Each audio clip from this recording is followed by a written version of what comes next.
Dubbadhu yaadachee. Isaan dirra kee irratti namaan kolaafaman, isaan dhiigni isaanii sirra lolaafaman.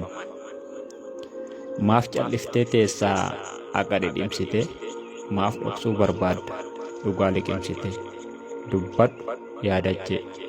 Haadhoo baattuu hundaa maaf dhoksitee teessa haguugdee waan guddaa. Haqa ilmaan qaqqaalii si keessatti du'an, harka ilmaan namaan ilmaan boolla bu'an. Asiif achiin qabu kan gamanaaf gamaa, maaf dhoksuuf dhamaata dhugaa ilmaan sanaa. Dubbadhu yaadachee. Baattuu ba'aa mirree lafeen ati hin baatin, qaaliin ati hin nyaatin meeqamtu hin jirre.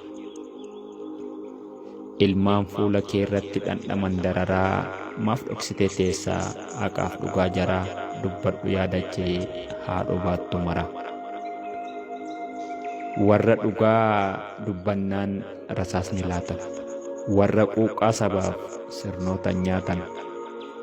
Agartuu uumamaa qaroo qarri jaamte, ifaan ummatichaa urjiin tasa dhaamte.